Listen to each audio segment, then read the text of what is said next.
Yo, yo, yo, what's good? This is Craig Shapiro from the Craig Shapiro Tennis Podcast, and you are listening to the Brothers on Tennis. This is your boy Isaac. And this is your boy Bryce. And of course, we are Brothers on Tennis. And we are coming at you today just wanting to have a little chat about the world of tennis, because there's a lot that's happening and a lot that's about to happen, y'all. They trying to get ready, Bryce. They trying to get ready, man. What's going on, man? What you got? I'm excited because now we're starting to see all the big names play, right? Yes. They're coming out because they know tournaments are on the schedule. Mm-hmm. They have to start getting ready. Yeah. We're a couple of weeks out now of official tournaments starting in the beginning of August. So That's right. It's going to be what's going to make these tournaments so much more interesting than they've been in the past for a regular year is we don't know who's playing, we don't know who's traveling, we don't know what condition people are in. Yeah.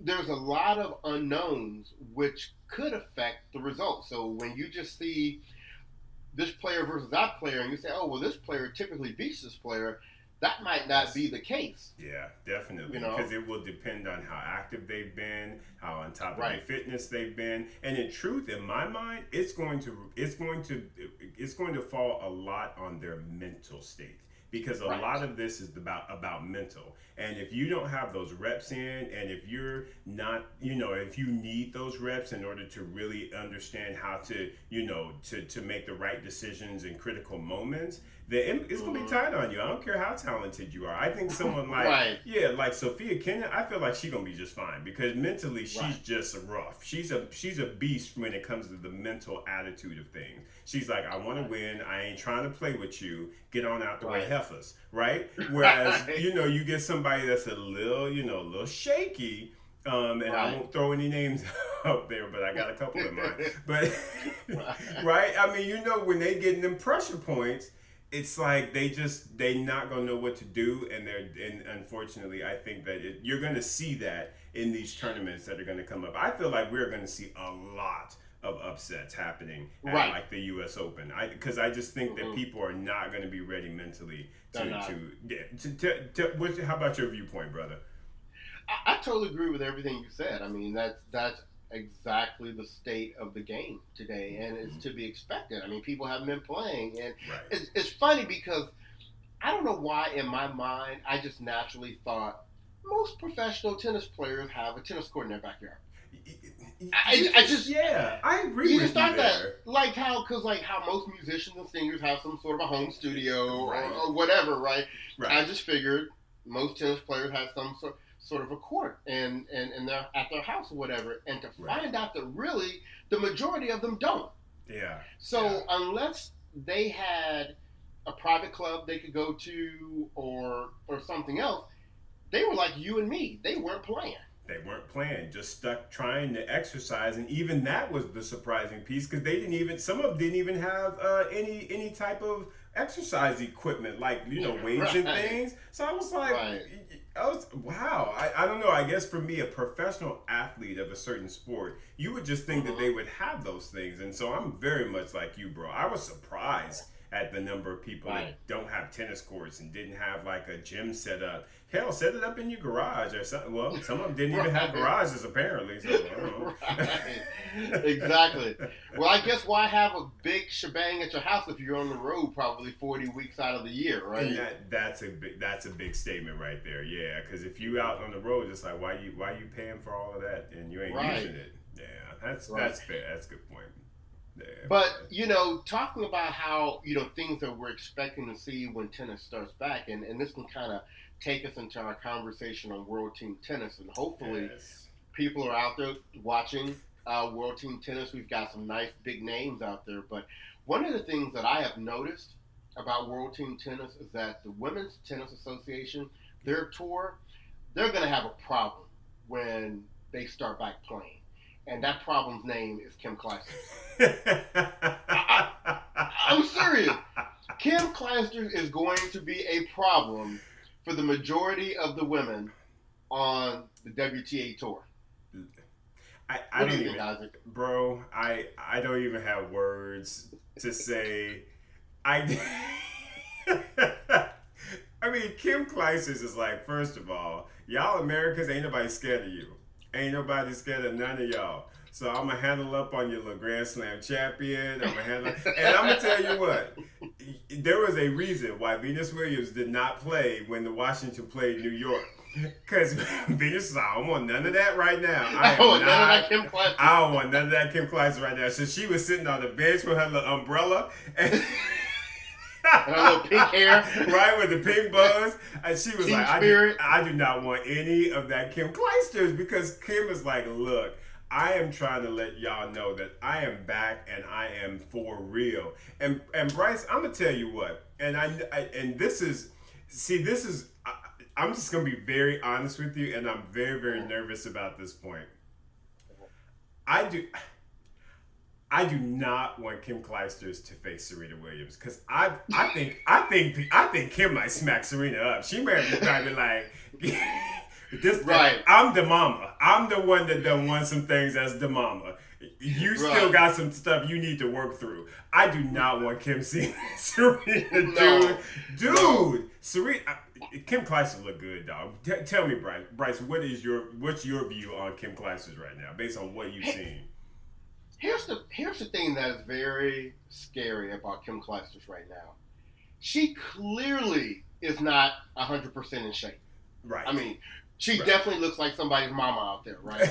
But right. But so if she's not completely in shape, and she is beating these girls down like this, if you're not keeping track, right now in World Team Tennis in singles, she is 5-0. She has beaten Sofia Kenin, who just won the Australian Open. She's beaten Sloane Stephens, which kind of, I guess, most people do nowadays. U.S. Open, though. But she won the U.S. Open and French Open finalist. That's right. Right. Danielle Collins, who doesn't give anything away, right? Correct. And then there were two other busters she should have beat that she did beat. That she did. But ain't nobody else 5-0. Nobody else in singles. In World Team Tennis. Nobody. And I think Kim was so ready to come back, and then Corona happened, and I think she has just been sitting on the edge of her seat to get back out there. Correct. And I pray for Serena that Kim ain't playing in that top seed Open in Lexington. Well, but you know what though, bro? I hope she is, because then that way she could square up on her. She could find out what her game is. And if she do get smacked up on, I feel like that'll light a fire under Serena. So if they do meet in the U.S. Open, she'll be ready. Mm-hmm. I would much rather Kim smack her up in that Kentucky tournament than at the U.S. Open. Serena needs to bring it at the U.S. Open. She need to not be playing. She needs to go for the throat at U.S. Open. But yeah, I hope Kim actually is in that one, because they need to meet up and they need to fight. And if Kim happens to win that battle, hey, good on you, Kim. I'm about to say I was going to call her Aussie Kim again, but hell, she might be America Kim after she beat up all these damn Americans. Kim. Yeah, U.S. Kim. Because she's stealing on the U.S., bro. She like, everybody's scared of you. And I tell you what, if you don't know what we're talking about, Serena has signed on to play the Top Seed Open, which will be played in Lexington, Kentucky. It's a new tournament, but it's kind of the tournament that was typically played for the women in D.C. They've just changed locations. And Serena will be the top seed, because for this level of tournament or whatever, I guess they can only have one player from the top 10 in the tournament. So that's Serena. So everybody else would be, below the top 10. Well, we know Kim Clijsters ain't in the top 10. So she very well may be there, but... And she in the States. And she is in the States. But, even with Serena, it's going to be good to see her. We've seen videos of Serena. We've seen her in pictures. She seems to look like she's physically in shape. She looks good. We want to see her hitting the ball. So I'm glad we're going to have an opportunity to see her play in this. I don't know. What do you think? Does this mean that she's not going to play Cincinnati in New York? Or do you think she... Because that might be a lot for her to play that and then just go into the next week of the U.S. Open. Correct, and I think you're right, bro. I think it will depend on her results. So if she gets to Lexington and gets stolen on early, I think she'll probably try and play Cincinnati just to keep getting those reps. But if she goes far, which I would imagine she should expect from herself, again, given that it's a lower tier, she's the top seed, so on and so forth, she should be able to go in there, wipe up on some folk, get her reps, start feeling good. And if that's the case, yeah, she definitely should not play the Cincinnati Open, which is now in New York this year. Right. Exactly. Yeah, but let's not get away from World Team Tennis. Let's stay exactly. Right. It's been really good. We've had coverage on both ESPN. Today it was on CBS. Yes. I got a chance to see Venus play today, and I must say, I mean, Venus looks okay. I mean, she ain't ready to be winning anybody's tournament yet, but for somebody just coming off playing off of coronavirus, she looks pretty good. The strokes look good. Her serve, she has a modified service motion than we're normally used to seeing. So, but it didn't look like it impacted the serve. She was putting some bombs in. She wasn't double faulting. I think I saw maybe one double fault today. She still is playing a little bit too much like me. A few too many unforced errors. But like I was saying to you earlier, Isaac, we don't really want her to peak at World Team Tennis. We want her to peak at the U.S. Open. So let's go ahead and get these reps in. Let's get these games in, and hopefully maybe she can be a factor. Yeah, exactly. And I mean, that's it. You said it absolutely spot on, bro. This is the time where Venus needs to be kind of getting out there, practicing and shoring up some of her strokes. Again, that serve, try and get her movement and her fitness right. I think you were kind of saying there was a little bit, she got a little gassed, kind of, and so, that just means that she just got a little bit more fitness work that she needs to do. But at the same time, she needs to use this time and just get herself ready to really show out and ball out at the U.S. Open, because that's where you want those results to really come into play. Right. This is all good, it's all good. Yeah. And it was funny because I was thinking, Venus is going to be in such good shape because she's been having these videos every day where she's rolling around on the mat and stretching with celebrities and all that kind of stuff. But I forgot, that's a whole different type of conditioning than running after a ball that's been hit at you 70 miles an hour. That's exactly right. It's a whole different type. Yeah, it's a whole different energy level than short bursts, quick bursts that you have. Right. Much different than yoga. So while she looks good, I think that there are still elements of her fitness that she's going to have to work on in order to be able to, get her tennis fitness right. Right. Yeah. And before we get off of World Team Tennis, I do want to give a shout out to American Tommy Paul. I saw that he beat Sam Querrey today in World Team Tennis, and I swear I haven't seen Tommy Paul win anything in a year.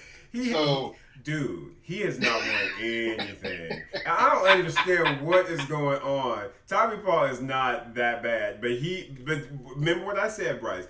It's the mental. He's got a great game. He's very fit. He's very quick. I feel like I've underestimated how quick Tommy Paul is. But it's that mental, man, because he's had several times where he has been able to really lock down a match, and that mental just ain't right, bro. Right. It's not there yet. It's not there yet. I can see Tommy Paul being one of these type of players that has a later maturation of his game. Yeah. You know what I'm saying? Sure. I think he's gonna need a couple of 2 to 3 years to really kind of season on the tour. He's not gonna be one of these young bucks that's coming in there and knocking off the big three or anything like that. They will steal on him consistently. But but it's just good. It's good to have some good young Americans in the queue, right? And so, Exactly. Yeah, and we've got that. We've got a good number of young folk up in there, so hopefully they can, they can represent and hold it down while the others kind of get their maturity right. So, But yeah, Tommy, he make me laugh every time I see him. I'm like, ooh, how he gonna lose this time? I know he literally finds ways to lose, except for today, because he told Sam Querrey to come here. I got something for you today.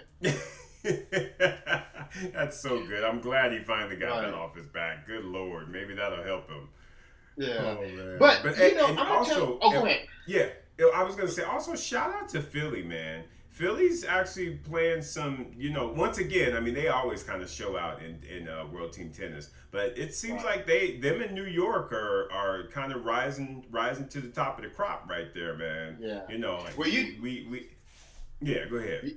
No, I was like, we got love for Philly, so that's exactly good to see that. Good to see that. And shame on our local squad, Orange County Breakers.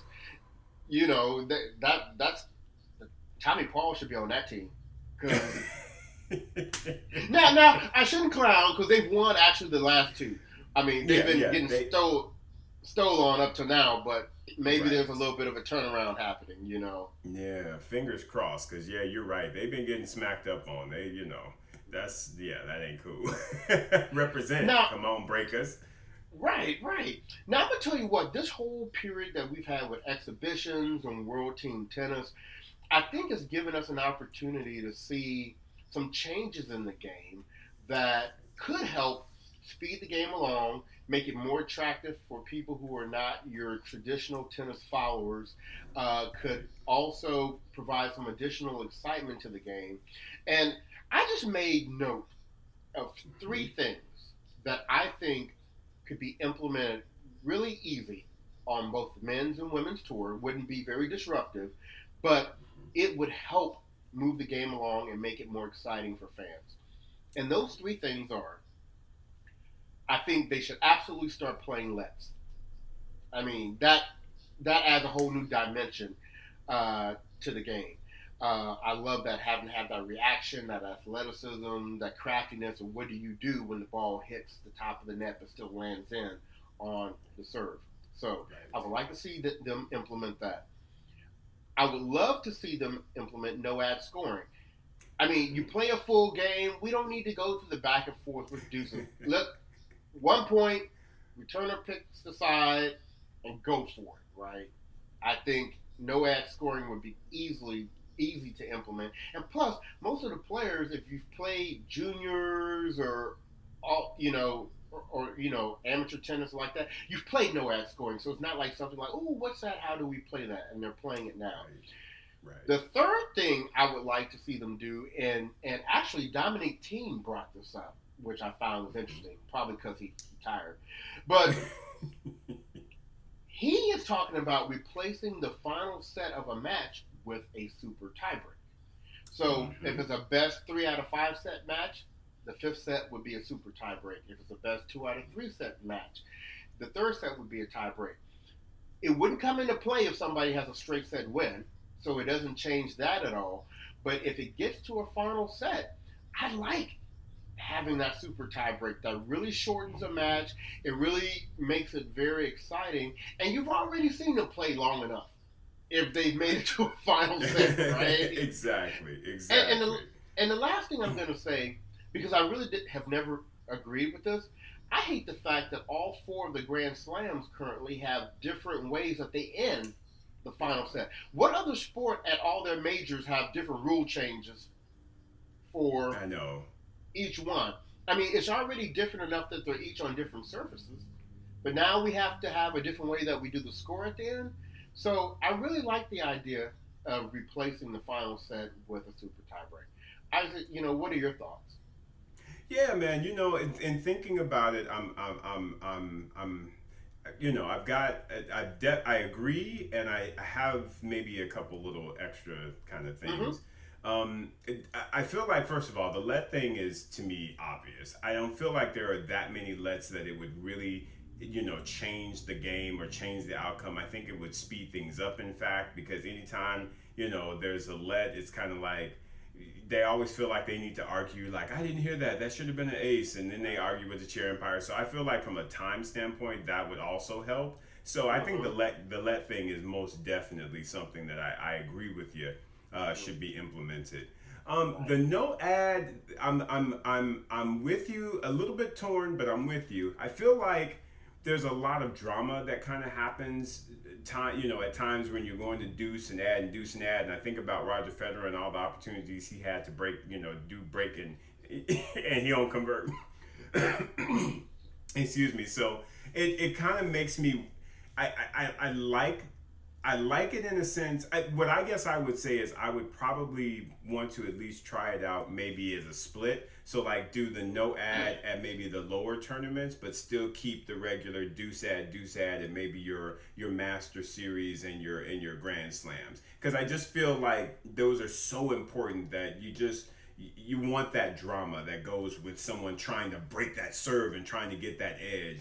And I just feel like it's so quick with the no ad, but so yeah. What I'm saying is I'm a little indifferent there, but I definitely support it, and I'm definitely in support of the super tiebreaker as well as the consistency across the majors. I think that's something that, like you said, there needs to be a consistency across all the major tournaments, and like I said, having a super tiebreaker to me would be a nice way to just kind of close out a very rough match, even in a 5-setter. It'd be to me a really nice way to dedicate that 5th set to boom, let's do a 10-pointer or whatever. If they want to choose something different, they can. But I like that idea, bro. I really do. Right. And one other quick thing, and I know we didn't kind of mention this, but I wanted to throw this out there as well as something that I like, and I know that there's going to be a little bit of because I've heard commentators say I don't know that I like it, but for me, I actually like the Hawkeye line calling. I don't know what it is, but I like the fact that they have the little pre-recorded voices. It calls it out. You ain't got all this drama with the lines people and all this. Oh, it was out, and they looking at the lines person staring and giving them side eye. You need to be focused on playing. And to me, it gives them less excuse to be all crazy about something and focusing in on just playing good tennis and competing. And I like that system, and I'm actually hoping that it's something that they can integrate in more. I know it may cost some folks their jobs, because I believe the lines people, their job, I think those are jobs. I don't think those are like volunteer positions. So there is something with that, but I don't know. I personally like the system itself. What are your thoughts on that, B? Well, they were actually talking about that today on the World Team Tennis, and because they're using that there. Right. And they were saying that there had been basically no complaints from the players. So it's working well. I like the idea. It may be more of a cost for tournaments now to get that implemented. But I believe they said, and I could be wrong about this, but I believe they said at the U.S. Open they were going to use that for the outer courts, because they were only going to have lines people on, I think, Louis Armstrong and Ash Stadium. Right. So yeah, I agree with you. Love people, but we know with people comes human error, right? Exactly. So take people out of the equation, and let's roll with Hawkeye. Exactly. I just feel like that's the right way to go. I mean, you give a guy. Yeah, go ahead. Yeah, and I was going to say, and it's still you would still have the opportunity for the chair umpire to overrule if something just went haywire. With the system or something. Exactly. Yeah, it's something. I just hope that it's something that they continue to pursue. Right. I agree. I like that. So, I think the only issue we have, though, is we know that the tennis world is traditionally very slow to change. Correct. And even some of these changes we've just talked about, they've been talked about for years. Right. I mean, this isn't like something that's new that came up during coronavirus, right? Exactly. So, I don't know what it's going to take to make these changes, but if there was ever a time to start implementing new things, I definitely think it's now. That's right. 2020 to me is the year of change. It's the year of everything. I mean, this year will be remembered for so much.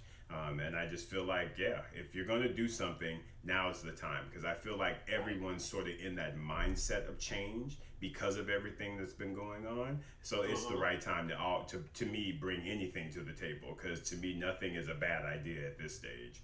Right. I agree with you. Well, let's continue talking about some of these exhibitions that are going on. And one of the things I want to hear you talk about, Isaac, is what is Tommy Haas doing out here looking like a top 40 player still? Listen, okay. Because first of all, because who did he play first in that grass tournament? Was it center? I think it was center. Yeah, I think he played center. And I was sitting there like, no. He played Struff in this hardcore one. I don't think he played. He played him in both. Grass. He played him on both. Yeah, he did. Okay. Yeah, because he ended up beating him. Well, he beat him on the hard court, right? Did he beat? I don't think he beat him on grass. He didn't beat him on grass? No. He beat him on the hard court. He because I remember, that's right, because Haas played center. Because I remember I was like, this almost could be your grandchild. And I was like, what your old ass doing out there trying to play some tennis? And I was like skeptical because I'm sitting here like, you got, all these pros, you got RBA, and you got team, and you got center, and you got these young folk. And I was like, here come Tommy Haas. I'm like, Tommy, what you doing? I tell you what, Bryce, I have completely flipped my mindset and changed my mind. Tommy Haas is looking good. Tommy Haas is like, first of all, look at me. Look at my shape. I am a tennis player. I look good. And he was just like, Tommy looks like he looked like he's 30.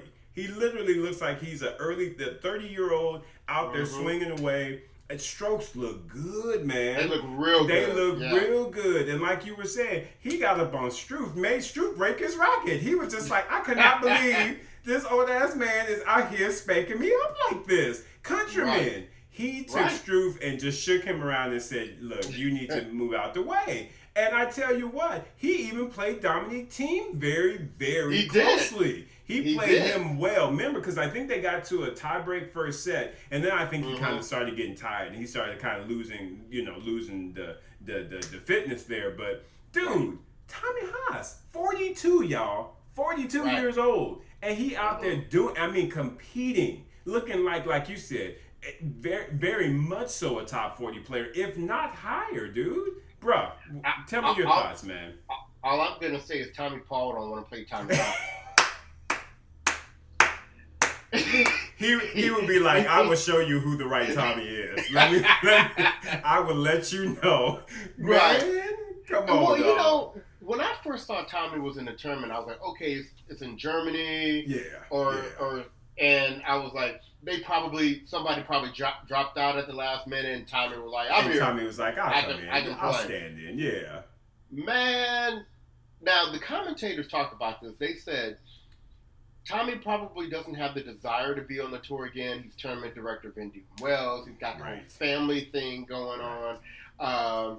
But if he wanted to, he absolutely could. He could. And Bryce, I was sitting here looking at my RBA ended up beating Struff on grass on that first round. Okay. Yeah, because RBA, he got them. Because in fact, I actually thought Struff was going to get up on RBA, and RBA was like, you forgot who I am. Which is interesting because I don't think of RBA as like a great grass court player, but he did make it deep at Wimbledon. Was it last year or the year before? Exactly. Well, Bryce, it's those flat ground strokes. He's got them flat strokes, and that to me is the best game style when you are playing on grass because you want that ball to slide, and that's why Roberto Bautista Agut. I'm sorry, folks, I say RBA, but hopefully y'all know. But if you don't know, RBA, now you know. Roberto Bautista Agut. Now you know. Great Spanish player. One of the most non-traditional Spanish players in the sense that he's not like your Rafa and your Verdasco and all the ones that have all that heavy top spin. He plays very flat and his ball just moves through the court very, very nicely. And to me, his grass court game is just it looked good, man. RBA is just looking good right now to me though, bro. Yeah. It was good to see him looking good again because after he had that great season, he kind of had a bit of a dip. And so maybe Corona gave him some time to kind of get his game back and start looking good. But continuing to speak about those players. Yeah. Dominic Thiem, I think they said he has already played like 30 matches, and during the Corona exhibition period. Yep. I mean, this guy. Dominic Thiem loves to play tennis. And we've seen that throughout even his early career where he was playing 80 plus matches in a season and stuff. I mean, he just plays a lot. And I guess he, like Rafa, Rafa's always like, I got to play a lot in order to get my reps, in order to feel good. And I guess that's how Thiem is. So I tell you what, Thiem, you definitely are getting your reps. So you should have no excuses going into the U.S. Open. Like I said, Bryce, this to me is his tournament to lose, unless, of course, we were talking about someone may spoil the party, which kind of makes me mad. Well, and let's not keep our listeners in suspense. So, something that we found out this week is that the U.S. Open is going to be making their final decision on whether or not they're going to hold the tournament on July the 31st, right? Yeah. So as of right now, everything is still on and everything is still a go and all the warm-up tournaments are still a go. Now, they've shown footage recently of Rafael Nadal practicing on clay courts, which is making people feel like he's not looking to go to America, come to the U.S. for the hard court swing. He's preparing for those Master Series warm-ups on clay and to play in the Nadal Open. Exactly. But they said Djokovic was recently seen practicing on hard court, which annoys me because I've been getting excited for the U.S. Open to potentially happen without the Big Three. Right. But because of the buster that we know Djokovic is, he's going to think, no Roger, no Rafa, let me sneak up in here and steal this title. And for that very reason, I will be voting on every Djokovic opponent there is if he decides to play. I mean, you can't hate on him for playing. That's his choice if he wants to play or not. Right, I just was very excited about the idea of having a major without the Big Three there. What about you? I am 100% with you on that one, bro. I mean, I was just tasting that U.S. Open without the Big Three because again, it to me then allows for there to be so many more stories, so much more broader focus, if you will, because they're going to have to then start focusing in on the outer crowd, if you will, or crowd.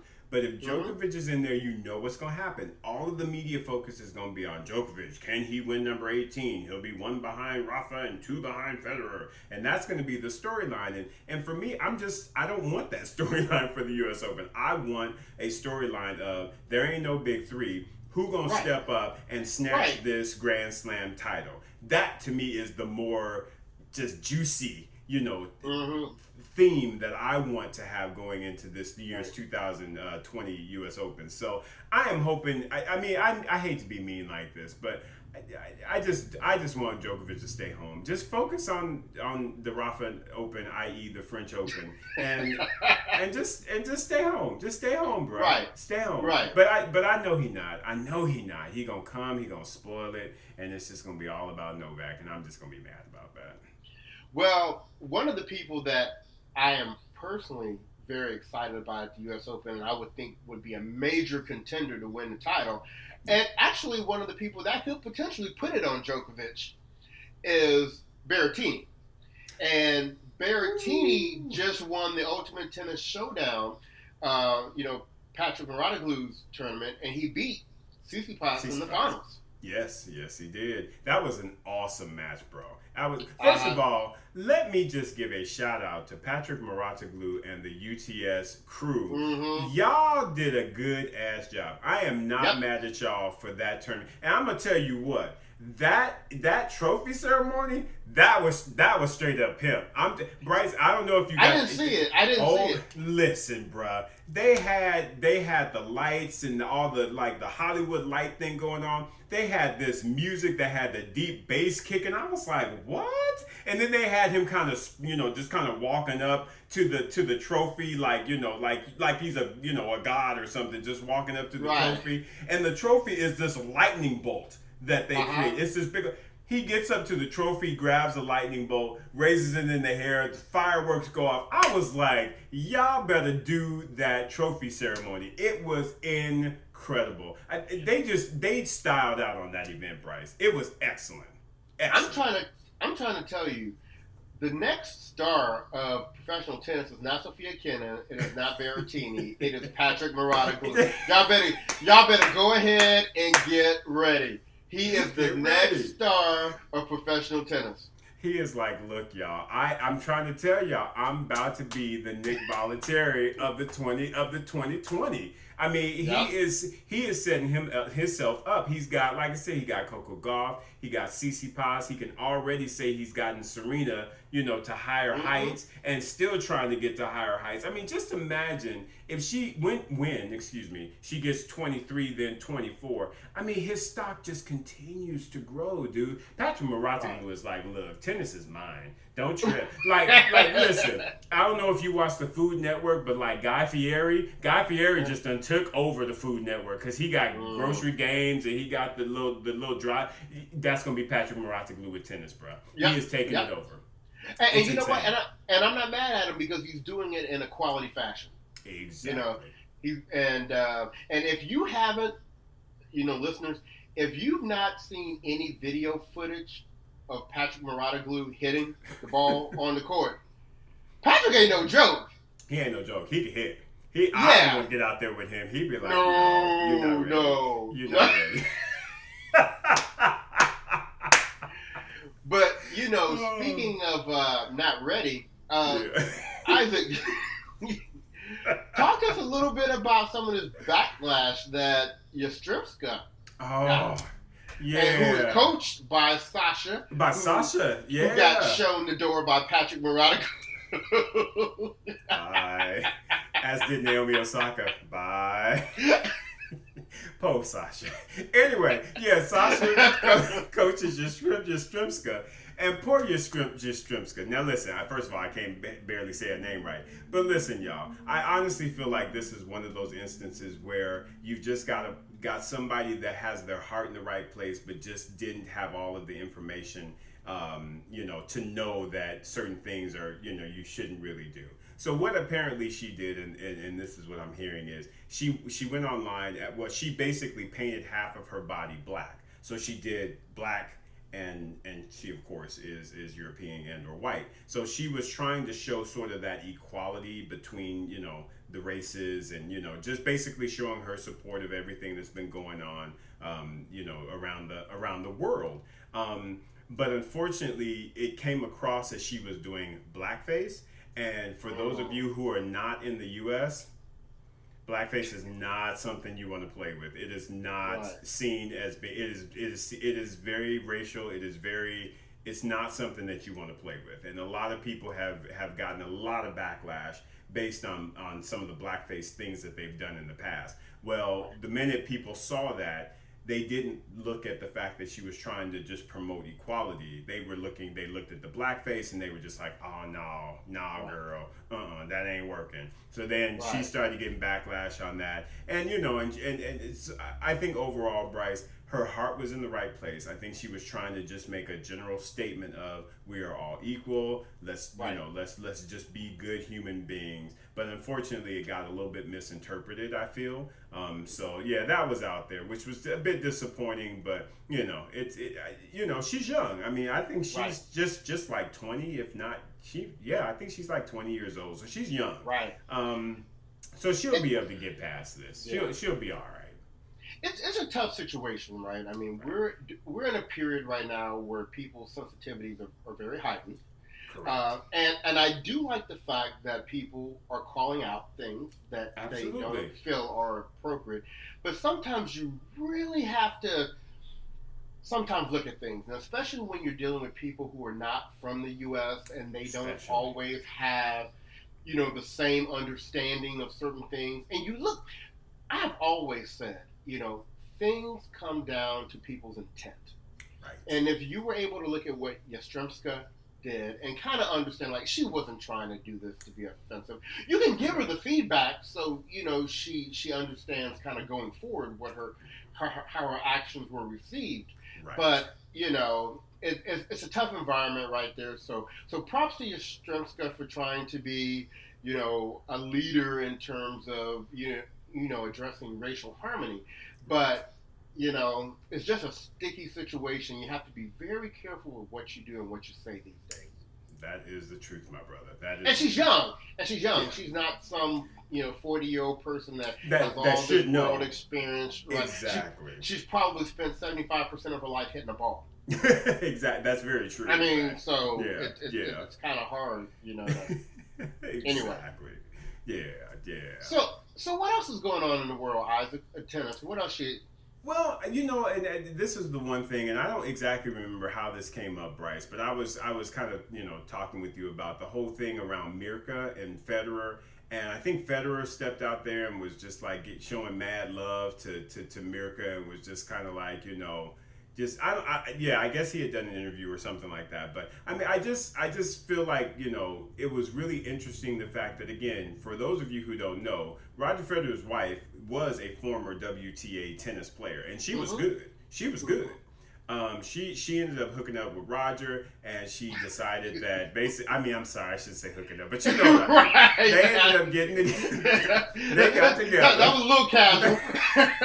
They got together, and and so she was like, I am okay with sacrificing my career to help support you. So she left the WTA and became his manager. And she was actually a part of his team. And she was his manager for a little while. And then, of course, the babies started coming. They got married and the babies come. And they had 2 sets of twins. And then finally, after when, Leo and the other one was born, Leo and Lenny, she was like, I got 4 kids. I can't do this manager thing. I got to leave that alone. So she let that go and became a full-time mom and just kind of traveling with Roger. And I mean, it's just the fact that, she sacrificed so much, of herself and her career in order to, again, support, Roger. And again, I shouldn't say that because they're a team. And I think that that's what he was really saying is they did it for the whole, but just the fact that, she put those sacrifices out there, man. That's when you talk about a ride or die,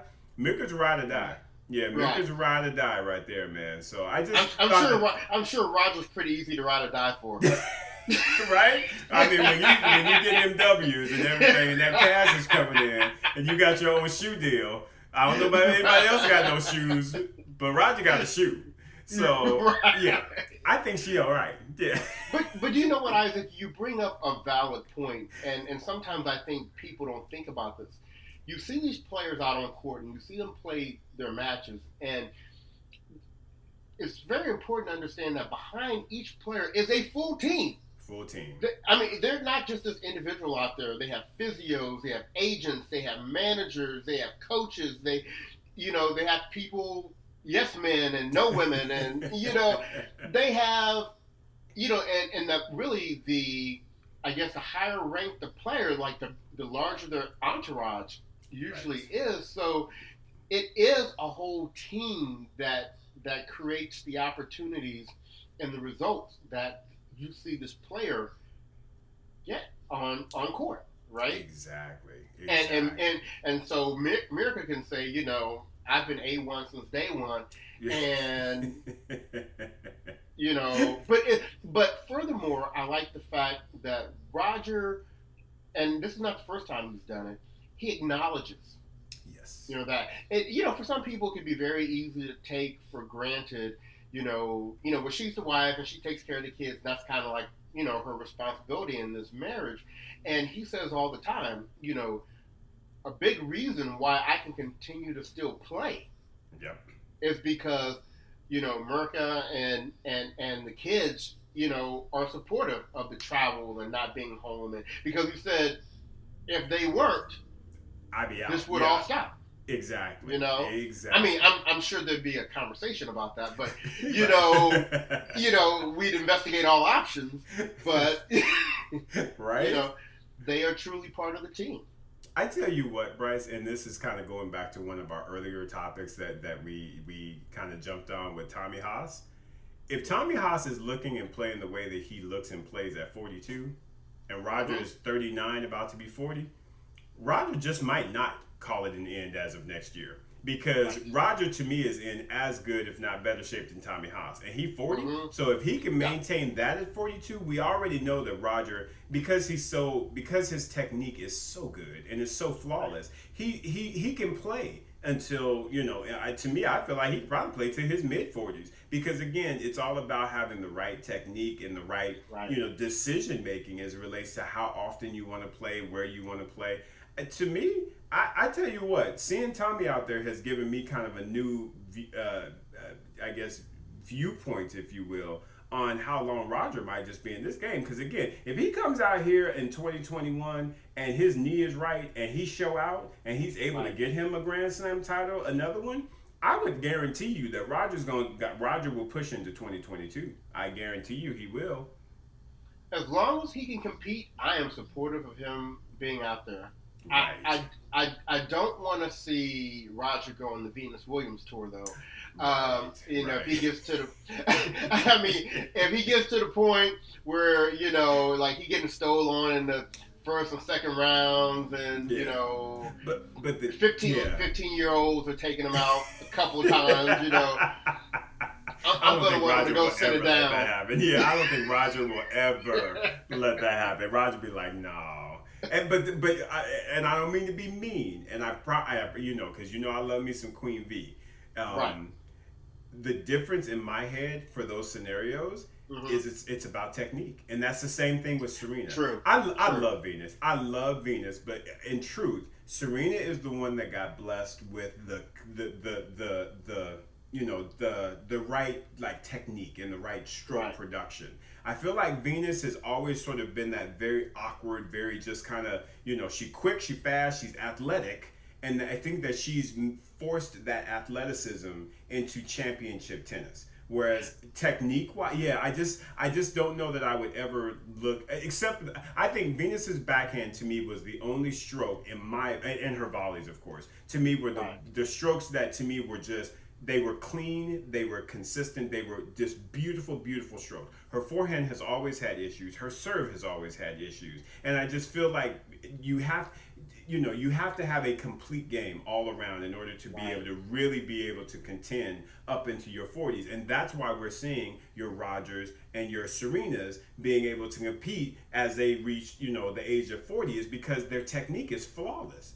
Everything about their games are flawless. To me, honestly, with the two of them, it's all about their mental. It's literally about their mental. It has nothing to do with their technique. They are incredible tacticianers. It's just, not tacticianers. You know what I'm saying? Their strokes are beautiful, but it all comes down to, in my head, to the mental. Right. Well, and remember, we believe, Venus was the prototype.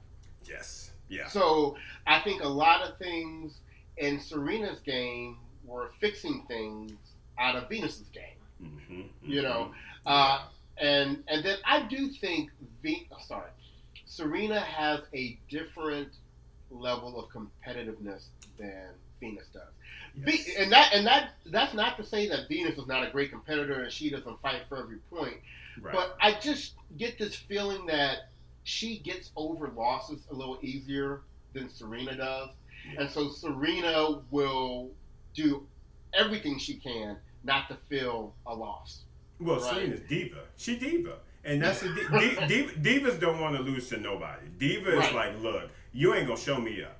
Yeah, I don't care who you are. You ain't going to show me up. And honestly, that's what I would put, watching The Last Dance with Michael Jordan. That's Michael Michael Jordan was diva. Yeah. He was diva because he was like, yo, you are not going to disrespect me, even if it wasn't meant for it as a disrespect. He was just like, and he would draw fire from that. So if you lose, if they feel like they've been disrespected, they like, And that's how Serena is. And that's her thing about being a diva is you're not going to show me up. You ain't going to show me up. And to me, that's where that fire comes from with her. I love it, of course. I love it. So. Right. And like we've said before, I think because of that, Serena has been more willing to come up with, game plan Bs, game plan Cs, because the ultimate goal for her is winning. Venus is, for a large part of her career, has always been she wants to win the way she plays. The way she plays. And if she doesn't win, then she'll have another opportunity to do this. Yeah. So, I don't know. I know, I'm with you. great, but it's easy to nitpick, right? Between two of the greatest players that have ever played the game on the women's side. So exactly. And bro, one of the things talking about, of course, Roger, Venus, Serena, all fantastic, great Wimbledon champions. I wanted to integrate the topic of Wimbledon into our discussion because y'all, Wimbledon is showing out and in a very, very good way. Wimbledon was like, okay, we know we ain't gonna we won't have the tournament in 2020. We ended up getting our pandemic insurance, so we got us a little bit of money based on the fact that we couldn't hold it in 2020. So you know what? Out of the goodness of our hearts, we're gonna take this $12 million, which was basically the prize fund, and we're gonna spread it across the ATP and the WTA players. I want y'all to go on and tell me how awesome is that. To me, Wimbledon is just like, yo, we are the standard, and we are gonna show y'all how to be a good establishment, to be good people, and to be good humans. I just felt like, man, it just gave me chills when I read that, because I was like, good on you, Wimbledon. They not even holding it. They could have been greedy and been like, nope, we're gonna keep this and we're gonna do all this stuff on the lawn and we're gonna blah blah blah. And they could have really been selfish about it, and they chose not to. And they understood that players are struggling, certain players are struggling, and we're gonna spread that money out and try and help the folks that really truly make this tournament what it is, and that's the players. Bryce, go and speak on it, man. Well, I've seen a couple of the players come out and make comments thanking Wimbledon for that and acknowledging what a great gesture that was. But just to sprinkle a little salt on it, I've heard that this situation might not happen again because the people that, Wimbledon used to pay $2 million a year for pandemic insurance.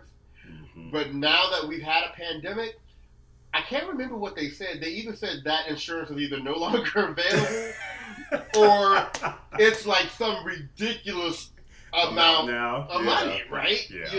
So I don't know that they will have the same opportunity to do this again. So I'm glad that they nailed it, this time around. Right.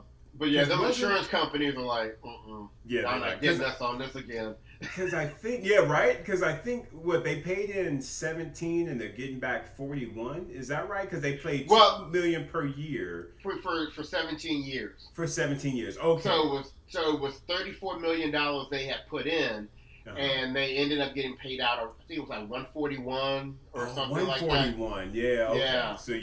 Yeah. So they definitely got over in that sense, but I guess I could understand the insurance companies like, no, you are not gonna get us again. You got us once, you're gonna get us again. I get that. Well, hey Isaac, we are getting close to the end of our hour here on IG, and and we've seen everybody coming in and saying, hey. We waved at Katrina Adams. I don't know if she's still out there, but she came in and sat in with us for a second. So, all right. Hey, Miss Adams. But what we wanted to talk about just real quickly before we run out of time is we are working with a new app called Locker Room. And it is not out for the general public yet. It's in beta. But we are one of the teams working with them, and we are discussing tennis and having tennis discussions out there and engaging with fans. And it's a really, really cool application. Like I said, you can't currently just go to the App Store and get it, but we are doing a show weekly on Locker Room at, I think it's 5 o'clock Pacific time on Wednesdays. Correct. If you are interested in participating in that show and logging in and dialoguing with us, we're going to kind of make it an after show type deal of the recorded podcast we do each week. Send us a direct message in Instagram, send us a message, an email to our website, through Facebook, and we will send you a link where we'll give you access to the beta version of the app where you can log in and join us. So we'd love to have you there. We had a great crowd actually last week that was there. So once again, that's 5 o'clock p.m. Pacific time on Wednesdays. And direct message us, and we will send you a link to join us. Isaac, any thoughts about Locker Room and that opportunity? Yeah, man, it's a great opportunity, and it gives us a lot of possibilities to not only talk about our show and do an after show, if you will. We're going to look at it for other applications as well as it relates to Brothers on Tennis. You might see us out there doing some live commentary. I mean, there's all kinds of wonderful things that we are looking at in regards to this partnership. So Bryce, very, very excited about this. Right. So once again, DM us if you are interested in participating. Also, I want to give a quick shout out to Isaac, and potentially next month we are having our merchandise that will be available online. You want to talk about that for a quick second? Yeah, once again, folks, we are about to open up our online store. It will be available off of our website, www.brothersontennis.com. That is BRUTHAS on tennis.com. And folks, the merch is going to be there. We are very, very excited about this. And again, the month of August, it will be pre-sale. So basically, you'll be able to get 15% off on the merch. We got hats out there. We got shirts. We got hoodies. We got sweatshirts. We got your dry fit. So, and that's the one, because we want you wearing. So we want you on the courts wearing that Brothers on Tennis gear. So folks, it's gonna be out there, and just be ready for it. So get your purse, get your coins, get what you need, and we want you to get out there and get you some Brothers on Tennis gear, because I'm trying to tell you, it makes a statement, Bryce. Don't it make a statement? It makes a statement. I had mine on yesterday when I was playing on the court. So yes, sir. Absolutely. And then, of course, with all this new stuff we're doing with Locker Room, with the online merchandise, we are still delivering to you our podcast. So this segment here that we recorded on Instagram Live will be posted this week as a podcast, and you can still catch us on all those sites: Apple Podcasts, Google Play, Stitcher, SoundCloud, whatever you listen to. But remember, we are now adding this after show on Wednesdays, 5 o'clock in Locker Room, so let us know if you want to participate in that. So with that, we want to tell everyone, please continue to stay safe. Please continue to watch so much of this great tennis that we have on TV during the Corona period, and we're going to keep our fingers crossed that the U.S. Open on July the 31st is given the final blessing to proceed. So with that, this has been your boy Bryce. This is your boy Isaac. And we are Brothers on Tennis. Everyone have a great one. Take care.